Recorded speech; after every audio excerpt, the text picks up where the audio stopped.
Hello, my friends. My name is Adam, and I review things. I review books, podcasts, movies. I'm trying to be the most prolific reviewer of all time. Please watch until the end of this video, and if you do, I will reward you by telling you a dad joke. So today I'm reviewing the 2023 film Blue Beetle, which was directed by Angel Manuel Soto and stars Cholo, Mary Dueña, and a bunch of other people, Adriana Barzara. So Blue Beetle is one of those sort of forgotten heroes in DC. So if you don't know Blue Beetle's power set, it's basically like there's a alien scarab that lands on the earth. It looks like a beetle, basically. And this beetle chooses a host, and they have a symbiotic relationship. So, where it's kind of like Venom, except Venom is organic. And this seems to be some sort of conscious technological entity because Jaime can create, that's the name of the main character, he can create like weapons and technology, and the suit has its own sort of technology. So the basic plot is that Jaime is this graduate of school. He comes back home to see his family. He's like horribly in debt. The family's in debt, so he goes and tries to get a job.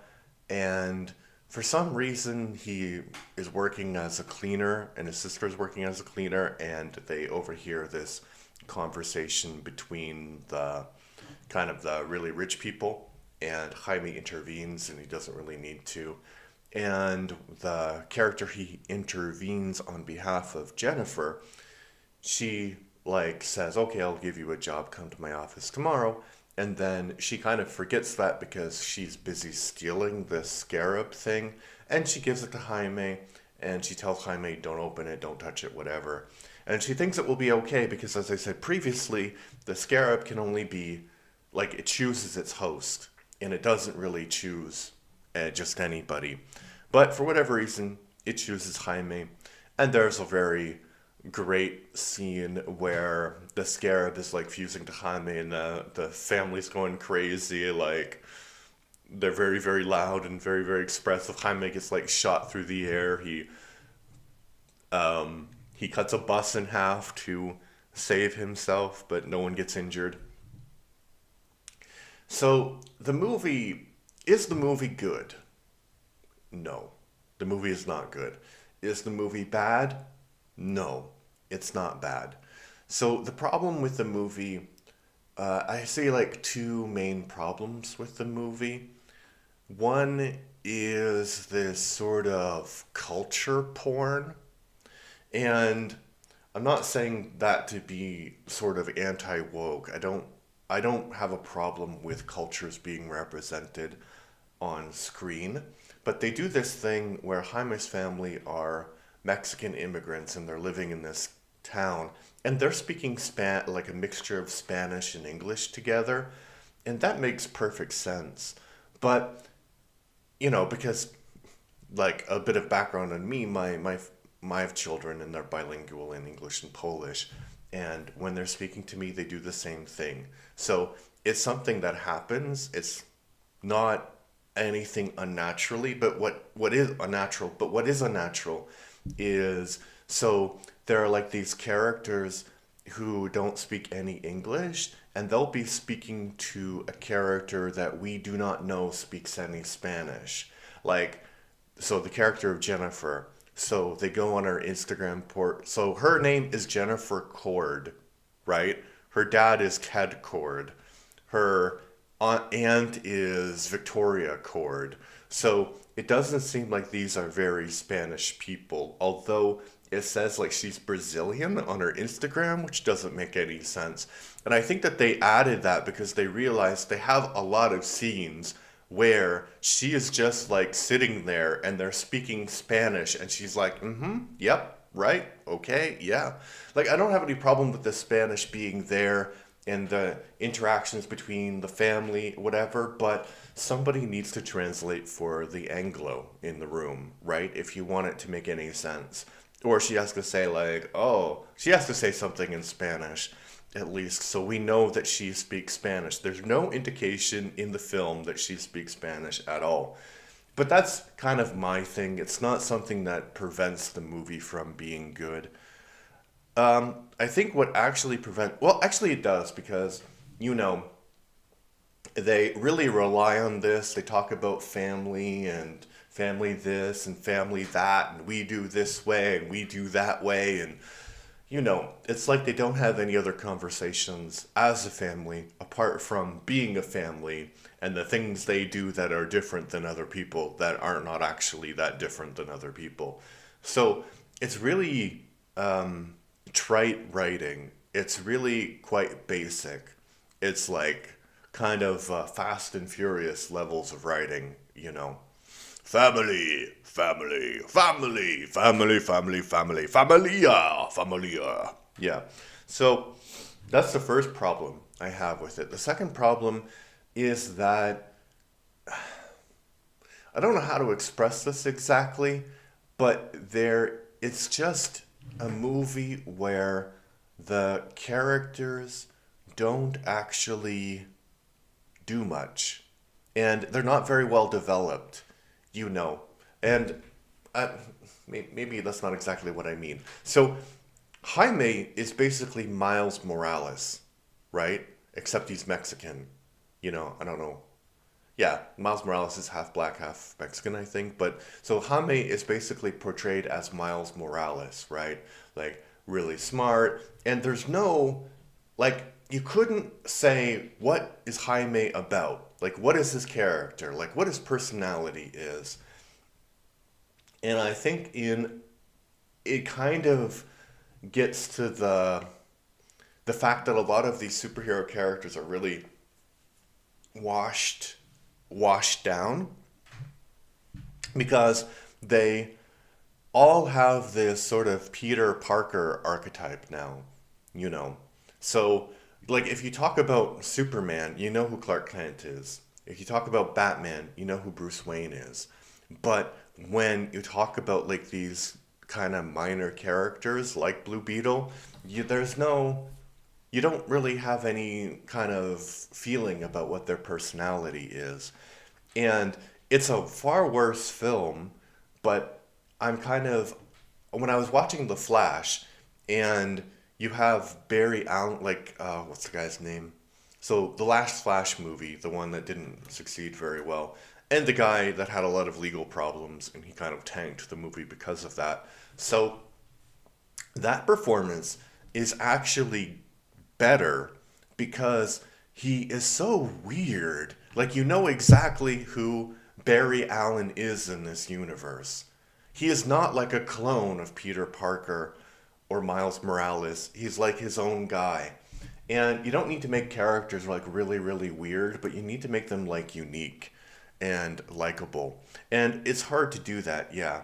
And I think also in the movie there are a lot of like these beats that don't make a lot of sense. Well, like, for example, the grandmother is supposed to have some revolutionary past, and she's like shooting people, and she's like, death to the imperialists, which I guess is portrayed as kind of like a joke. But one, just because you were a revolution, so maybe she is a revolutionary from Mexico, I don't know, but so just because you are a revolutionary doesn't mean you know how to break into forts, right? From the air using like a helicopter device. It doesn't make any sense. And so, yeah.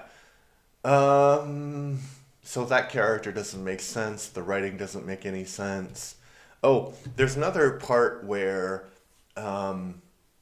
the the name of the scarab is actually Kajida. And so in the beginning, Jaime is having a fight with this kind of bad guy. We find out later that he's not that bad, but this bad guy. And Kajida is about to, like, kill him. And Kajida says, like, we should eliminate this target. And Jaime says, I'm not a killer, right? And then that scene is reflected, like it's mirrored in the end, where he doesn't actually, like, he wants to kill the guy because he thinks the guy has killed his family. And actually, that's really good writing, right? But, so, his family are not dead. They have come to try and rescue him in this blue beetle. It's like, it's difficult to explain, but they've come to rescue him in this helicopter-like contraption, which is basically like this retro bug-looking thing, which looks pretty cool, actually. But anyway, so they land on the fort, and the beetle is walking along, and